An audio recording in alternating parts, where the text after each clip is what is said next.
Good day everyone. For this Hematology 2 seminar, we will be tackling the peripheral blood smear and the blood cell normal and its anomalies.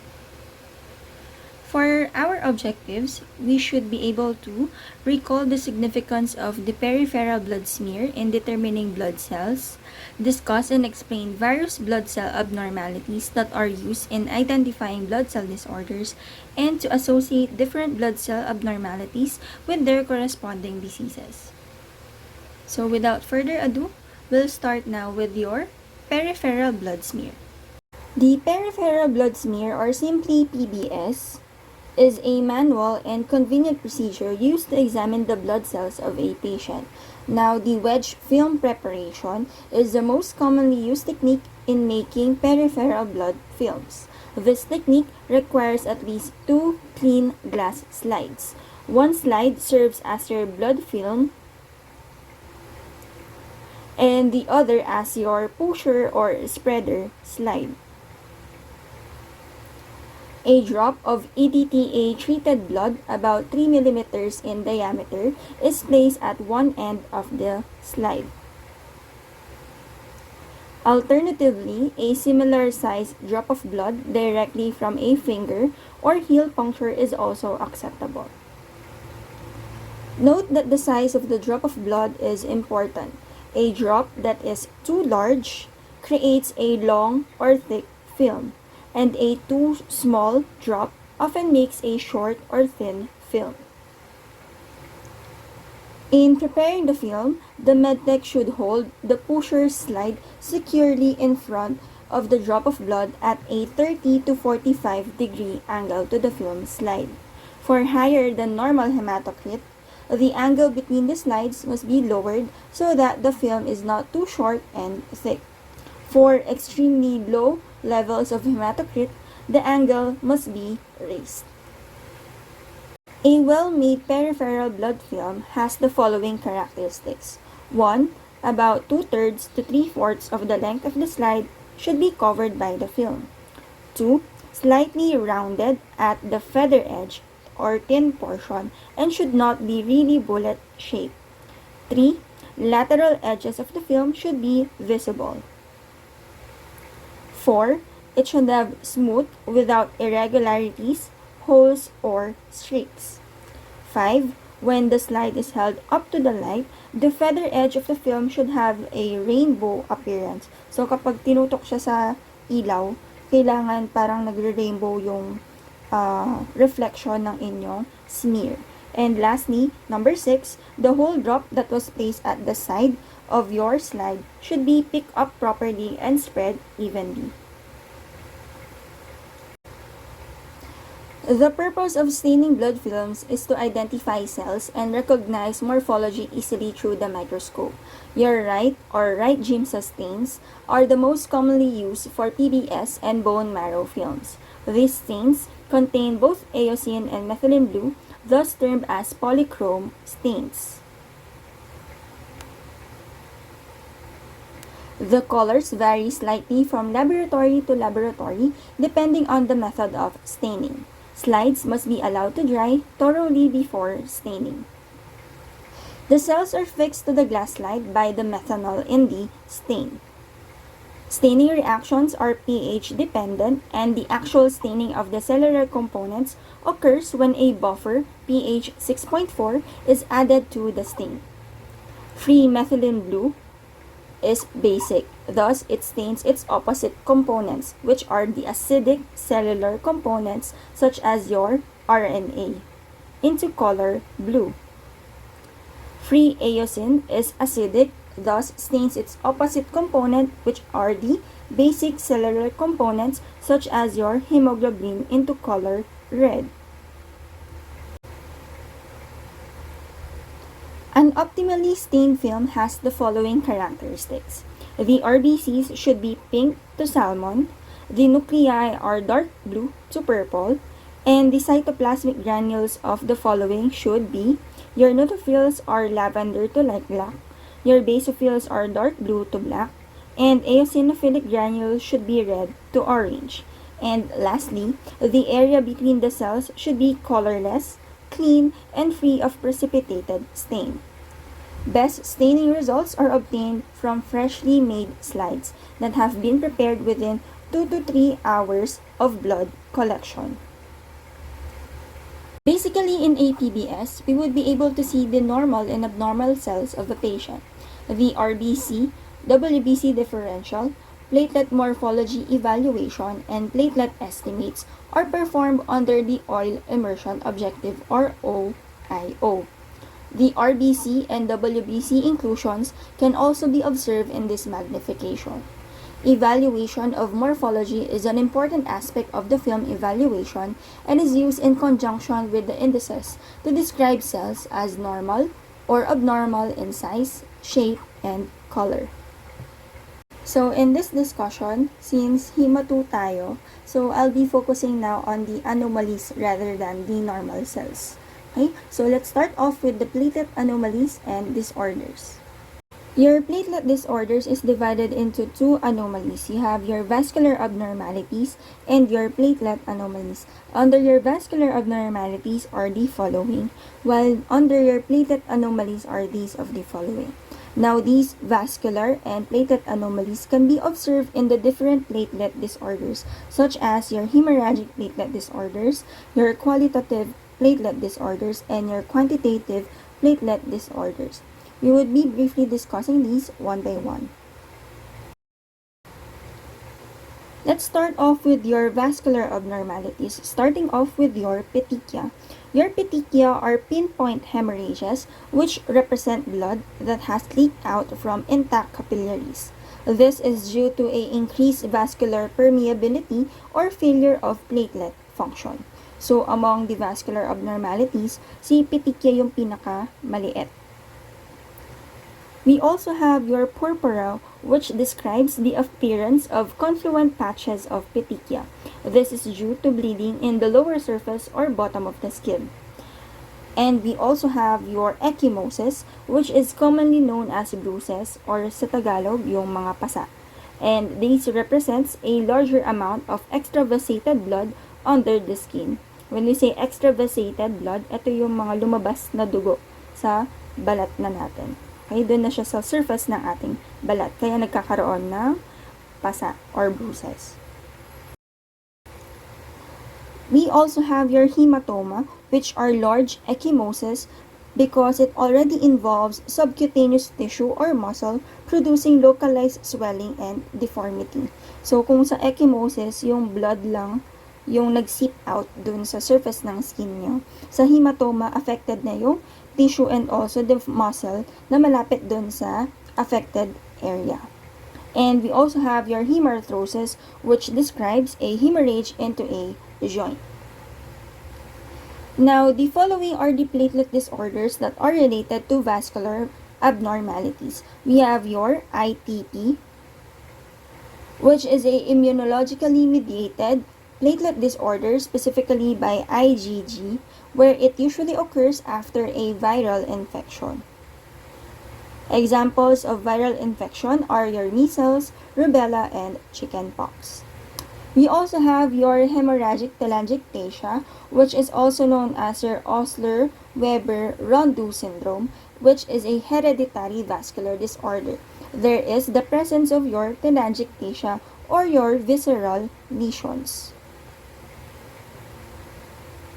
We also have your Ehlers-Danlos syndrome, wherein there is collagen insufficiency, leading to joint and dermal hypermobility.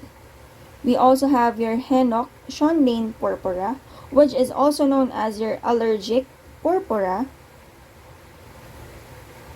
or IgA vasculitis. This is triggered by allergic reactions specifically mediated by your immunoglobulin A. You also have your scurvy, which is also known as your vitamin C deficiency, which produces ecchymosis and red papules joined together.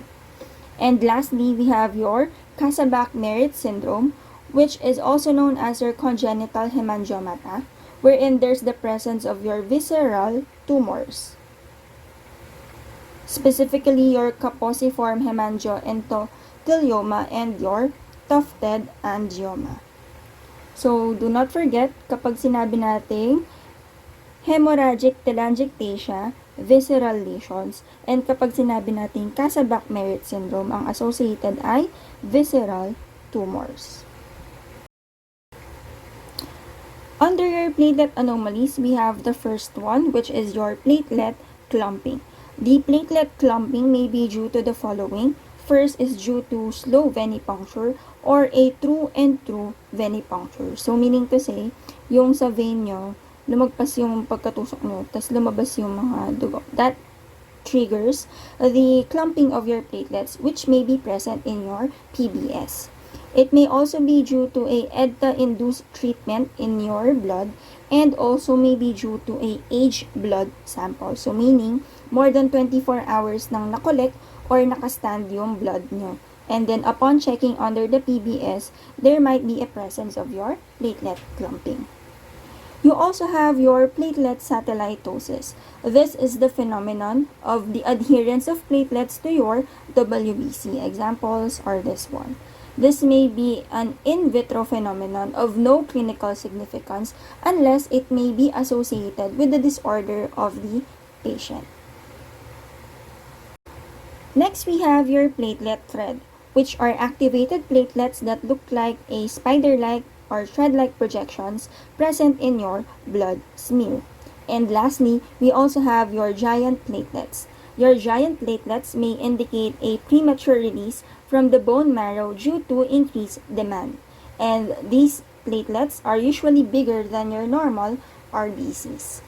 Now, the platelet disorders that are associated to platelet anomalies are as follows. You have your Glanzmann thrombasthenia, which is there's the absence of your glycoprotein 2B and 3A, which leads to a aggregation defect.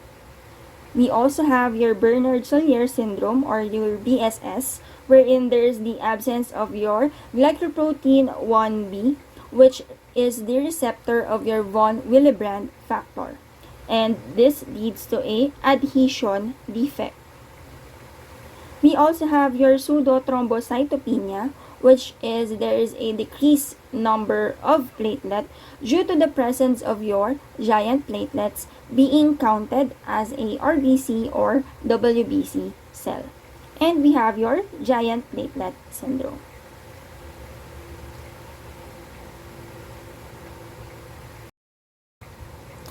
The next slide shows to you the disorders associated to the different coagulation factors.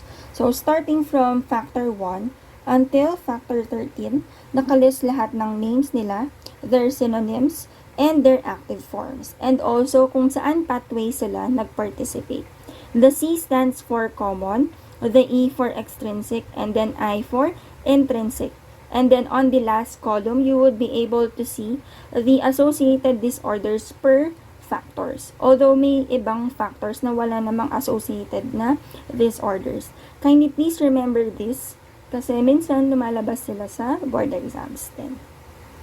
Aside from the other platelet anomalies mentioned a while ago, let's also discuss thrombosis and DIC. When we say thrombosis, this is an inappropriate formation of platelets or fibrin clots that obstruct the blood vessels. This often leads to deep vein thrombosis and also the presence of embolus. We also have your disseminated intravascular coagulation or simply DIC. This is also known as your defibrillation syndrome, your True-Shoes syndrome, and your consumption coagulopathy. This is a generalized activation of the hemostasis, wherein a fibrin microthrombi partially occlude small blood vessels and consume your platelets, coagulation factors, and fibrinolytic enzymes. And take note guys, si DIC, never siyang magiging primary disease. Your DIC would only be a secondary disorder to a systemic or primary disease of your patient. And lastly, we have your quantitative platelet disorders. Under these, we have your thrombocytosis, which is the increase in the circulating platelets, and your thrombocytopenia, which is the decrease in the number of platelets. On your thrombocytosis, the associated disorders may be due to reactive thrombocytosis or myeloproliferative disorders. When we say reactive thrombocytosis, nagkakaroon lang siya ng increase in the number of platelets due to its primary conditions, such as when the patient has blood loss or underwent a surgery and splenectomy, or when the patient has IDA or under a stress or strenuous exercise. Another condition that is associated with the increased number of platelets are the myeloproliferative disorders, and these are your polycythemia vera, your CML or your chronic myelogenous leukemia, and your myelofibrosis with myeloid metaplasia, and lastly your essential thrombocythemia. We also have the term thrombocytopathy, wherein it means there is a change in the platelet function. Now, the disorders associated with platelet aggregation and platelet adhesion, as mentioned a while ago, pag sinabi natin Glanzmann thrombasthenia, it's a platelet aggregation defect. And kapag sinabi natin Bernard-Sallier syndrome, it's a platelet adhesion defect. Lastly, we also have your disorders of platelet secretion, and the associated conditions with this one are your storage pool diseases. We have your alpha granule deficiency, which is the gray platelet syndrome, and kapag ang deficient naman ay sa dense granules, these are the following. We have your Hermansky-Pudlak syndrome, your Shiajak-Higashi syndrome, and your Wiskott-Aldrich syndrome. Let's proceed now to red cell anomalies and their associated disorders. Now, to summarize your anemia, it is divided according to increased RBC loss and decreased production. Anemia due to increased RBC loss is divided according to hemorrhagic and hemolytic anemia, which is further divided according to intrinsic hemolytic anemia and extrinsic hemolytic anemia. On the other hand, anemia due to decreased production is divided according to its MCV values. You have your normocytic, your microcytic, and your macrocytic. Let's proceed now with the first term, which is anisocytosis. Anisocytosis is the increased number of red cells with variation in size. Usually, your anisocytosis is divided according to its MCV values. Thus, we have your normocytes, your microcytes, and your macrocytes.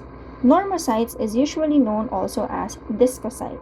Its size is the same as the lymphocyte's nucleus, with a size of 6 to 8 micrometers in diameter, and its MCV values is within 80 to 100 femtoliters. Next, we have your microcytes. From the name itself, these are smaller than the normal RBCs that we have. Thus, it has a diameter of less than 6.0 micrometers and an MCV value of less than 80 femtoliters. Usually, microcytes are associated with abnormal hemoglobin formation. Lastly, we have your macrocytes. From the name itself again, macrocytes are larger compared to your normal RBCs. Thus, its diameter is more than 8.0 micrometers, and its MCV value is more than 100 femtoliters. Macrocytes are usually associated with impaired DNA synthesis. Now, your anisocytosis can also be detected in the machine using your RDW values. Your RDW stands for red cell distribution width. Now, take note that RDW values has a reference range within 11.5 to 14.5%.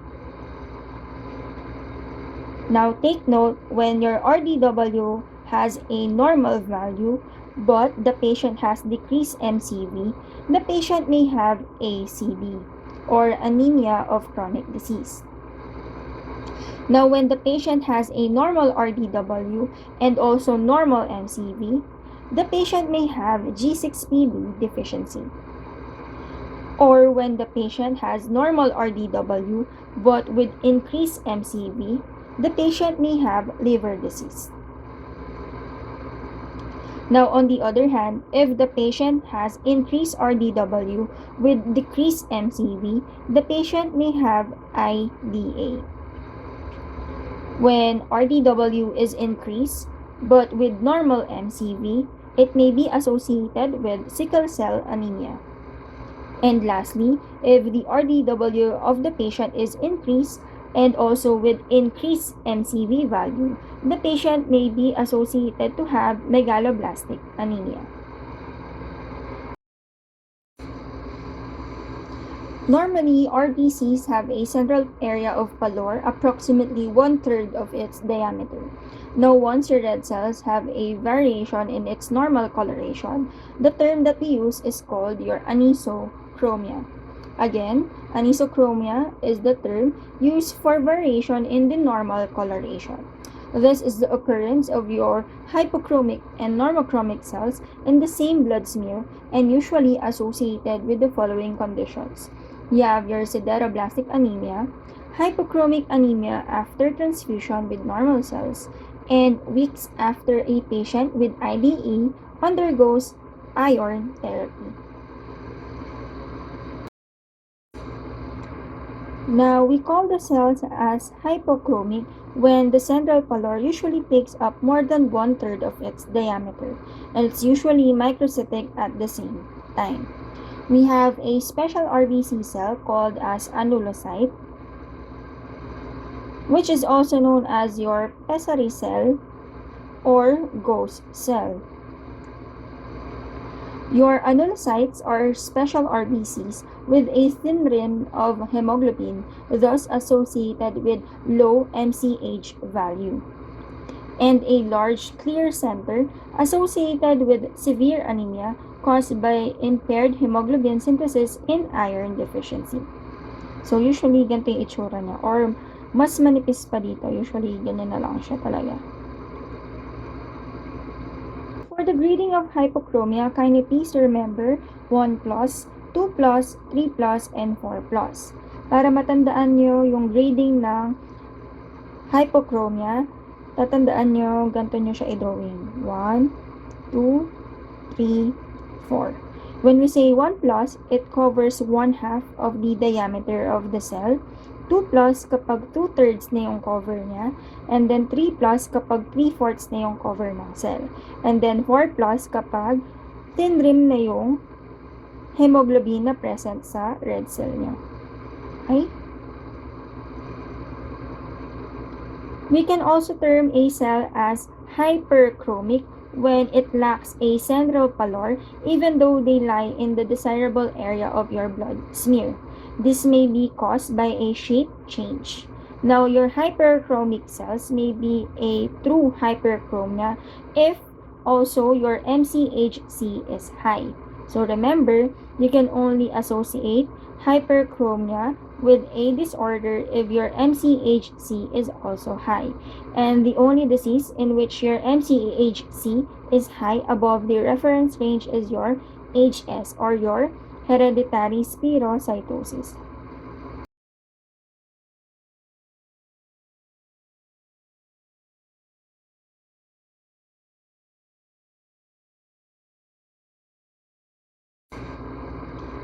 Next term we have is your poikilocytosis. This is used to denote the increased number of red cells with variation in shape. And the following are the different poikilocytoses that we are going to discuss one by one. Spherocytes, from the name itself, they are spherical in shape, and compared to a normal RBC, they do lack the central pallor due to a protein defect. Now, the associated conditions to spherocytes are, of course, your hereditary spherocytosis.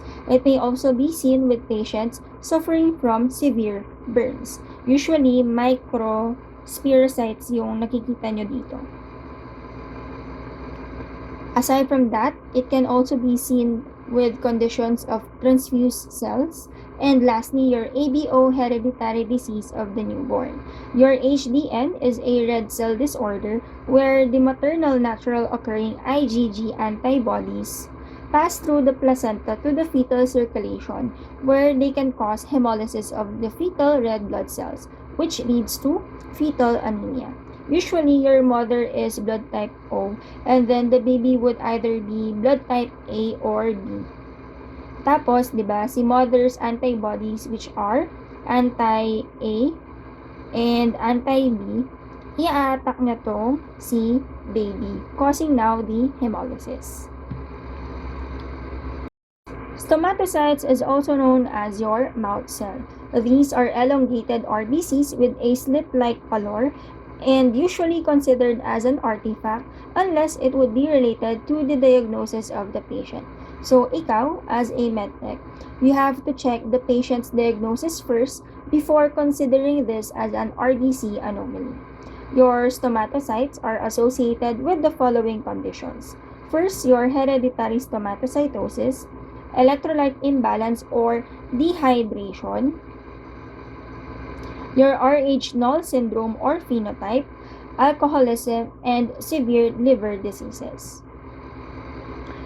You also have your serocytes. Your serocytes are the dehydrated form of the stomatocyte and are described as half dark and half light cells. This form of stomatocyte is seen in DHS or the dehydrated hereditary stomatocytosis or hereditary serocytosis.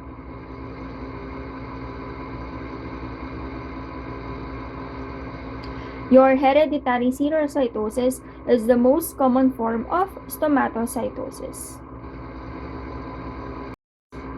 Acanthocytes is also known as your thorn cell and spur cell.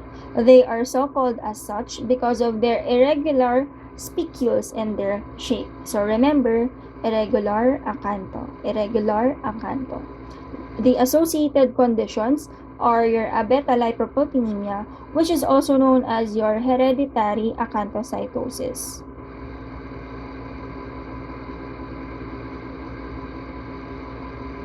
You also have your McLeod syndrome, which is associated with your GAL antigens, your PK or pyruvate kinase deficiency, your vitamin E deficiency, malabsorption, and hypothyroidism. So please remember the RBC anomalies associated to blood groups. Kapag associated sa ABO, HDN, spherocyte. Kapag Rh-Null syndrome or phenotype, stomatocyte. And kapag KEL blood groups or McLeod syndrome, it is associated with acanthocyte. Echinocytes are also known as crenated RBCs. These are RBCs with regular spicules around its edges. It is usually considered as an artifact, but relevant in certain conditions such as your bile acid abnormalities or the use of drugs and chemicals such as your barbiturates and salicylates. Your Burr cell is also known as your sea urchin cell, and these are characterized as RBCs with regular pointed spicules. It may also be considered as an artifact, but when considered as an anomaly, it is associated with the following conditions. You have your uremia, which is associated with end-stage renal failure, acute blood loss, and pyruvate kinase deficiency. So, tatandaan yung mga RBC anomalies na may spicules. You have your acanthocyte, echinocyte, and Burr cell. Acanthocyte, irregular spicules. Echinocytes, regular rounded spicules. And Burr cells, regular pointed spicules. And what are the RBC anomalies associated with pyruvate kinase deficiency? Your acanthocytes and Burr cells. Next, we have your ovalocyte and your elliptocyte. When we say ovalocyte, these are oval-shaped or egg-shaped RBCs. On the other hand, your elliptocyte are usually described as a cigar-shaped RBCs. And these two are usually associated with hereditary elliptocytosis or ovalocytosis, IDA or iron deficiency anemia, megaloblastic anemias usually seen as a macroovelocytes, and also with myelocytic anemias. The cryocyte is a pear-shaped or teardrop-shaped RBCs, hence also known as your teardrop cells. It is associated with the conditions pernicious anemia, primary myelofibrosis, and myelocytic anemias. Your primary myelofibrosis is also known as your myelofibrosis with myeloid metaplasia. Tatandaan, MMM. Next, we have your schistocyte, which is also known as your schizocytes or helmet cells due to their shapes. Now, these cells looks like fragments of RBCs and are often associated with the following conditions. Patients with artificial heart valves, your microangiopathic hemolytic anemia, uremia, and your disseminated intravascular coagulation. And again, this is a condition wherein there is a overactivation of the coagulation and your fibrinolytic system. Now, your bite cells and blister cells is also associated with your schistocytes. These two are the result of the splenic pitting of your hinds bodies, which are often included under this category.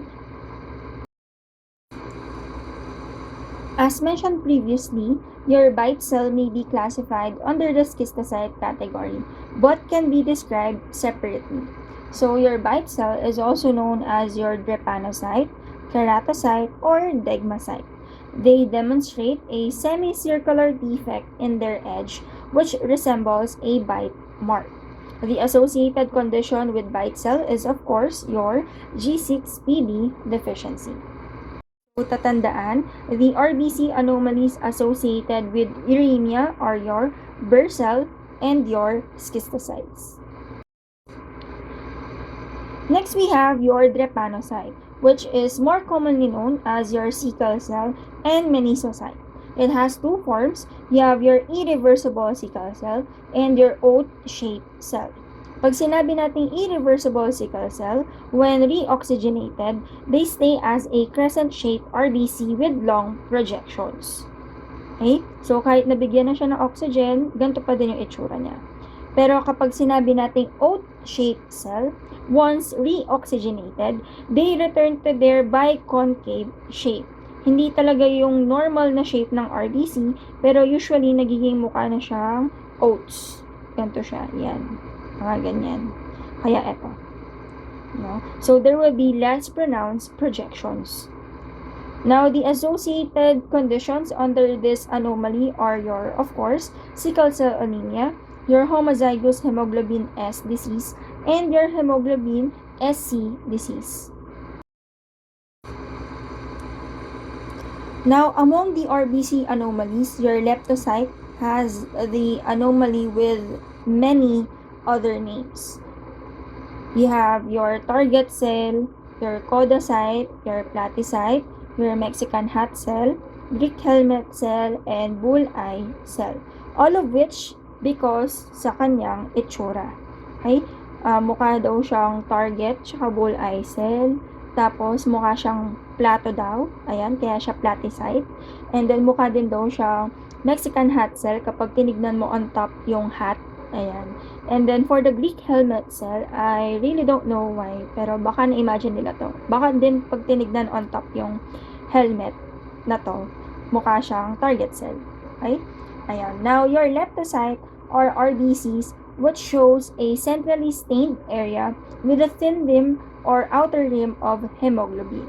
Now, the associated conditions with leptocyte is your hemoglobinopathies, obstructive liver disease, your thalassemia, and your LCAT deficiency.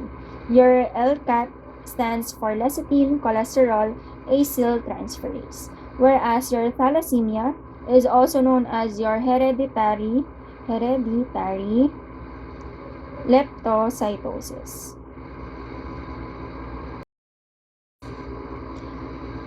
Let's also go over with some of the inclusions present in RBCs. First off, we have your Howell-Jolly bodies. Your Howell-Jolly bodies contains your DNA or your deoxyribonucleic acid and usually present in singles or maybe in multiples. Pero mas common yung single lang siya dun sa loob ng RBCs nyo. And the associated conditions with this one are splenectomy, hyposplenism, megaloblastic anemia, and hemolytic anemia. Next inclusion that we have are your basophilic stippling. Now, your basophilic stippling is usually seen in numerous with fairly even distribution. And the composition of your basophilic stippling are your RNA or your ribonucleic acid.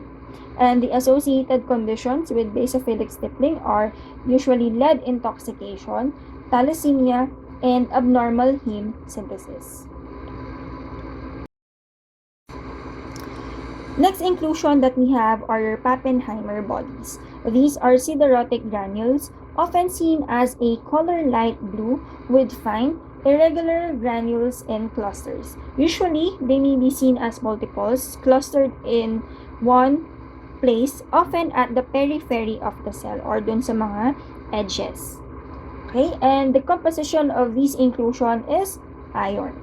And the associated condition with Pappenheimer bodies are splenectomy, hemolytic anemia, sideroblastic anemia, megaloblastic anemia, and hemoglobinopathies.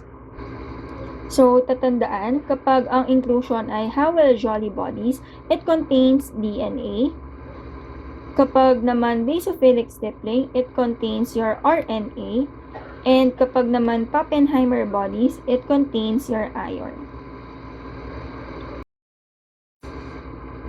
Last inclusion in RBCs are your Cabot rings. They are usually dark blue to purple that looks like a loop, ring, or a figure of 8 that may look like beads on a string. Usually ganito. Yung 8, ganito yung itsura niya. Okay? They are usually present to 1 to 2 per RBCs, and their composition, they are believed to be remnants of a mitotic spindle. Now, the associated conditions with Cabot rings are your myelodysplastic syndrome and megaloblastic anemia. And lastly, we are also going to talk about the white blood cell anomalies and their associated disorders. Starting off with your smudge cells. Your smudge cells is also known as your basket cells and your Gomprey cells. These are nuclear remnants of your lymphocytes, and their appearance is similar to a thumbprint. And it is usually a structureless chromatin. So, usually ganyan lang sila. Okay? And the associated conditions with smudge cells are your chronic lymphocytic leukemia or your CLL.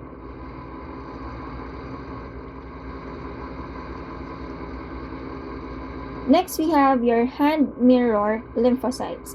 These are lymphocytes with a hand mirror appearance or yung mga gantong itsura, hand mirror. Okay? The associated conditions with this one are ALL and AML and infectious mononucleosis. Aside from mukha siyang hand mirror, mas mukha siyang chicken joy. No? Yung drumstick. Ito siya. Your foam cell is also known as your pick cell. These are abnormal macrophages wherein its cytoplasm is filled with small lipid droplets. Now, the associated condition with foam cell is your Niemann-Pick disease or NPD. Your Niemann-Pick disease has a deficiency with the enzyme sphingomyelinase. We also have your Gaucher cells, which are characterized as a crumpled or wrinkled tissue paper found in the bone marrow. These are large macrophages with small eccentric nucleus.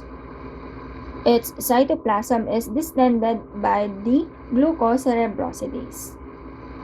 Now, the associated conditions with Gaucher cells is, of course, your Gaucher disease. This is a disorder wherein there is a defect in the catabolic enzyme beta-glucocerebrosidase. Next, we have your hypersegmented neutrophils. So, from the name itself, hypersegmented. So, it is a nucleus of neutrophils of having more than 5 lobes, usually reaching up to 10 lobes pa. And the associated condition with this one are your megaloblastic anemia, your pernicious anemia, and your folic acid deficiency.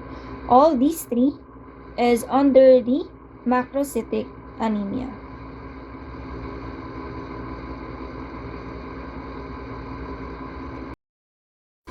Next, we have your lupus erythematosus cell or LE cell. This is usually found in neutrophils that has ingested the antibody-coated nucleus of another nucleus or has engulfed the homogeneous globular mass of a destroyed cell and usually seen in vitro phenomenon. So as you can see in LE cell, yung nucleus ng neutrophil nyo napupush on its periphery or side because of the engulfment of a anti-nuclear antibody. And the associated condition with LE cell is your SLE or your systemic lupus erythematosus. Next, we have your Rider cell, which is similar to normal lymphocytes, but its nucleus is described as notch or lobulated, or more commonly described as a clover leaf-like nucleus. Now, the associated condition with Rider cell are your CLL and may also be considered as an artifact only during the blood film or slide preparation.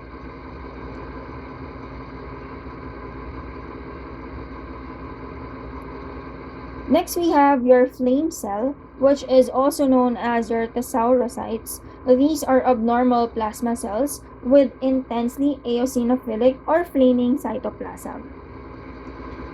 The associated condition with flame cell is your multiple myeloma. Next, we have your Alder-Riley anomaly. These are characterized by dense azurophilic granulation in all types of leukocytes.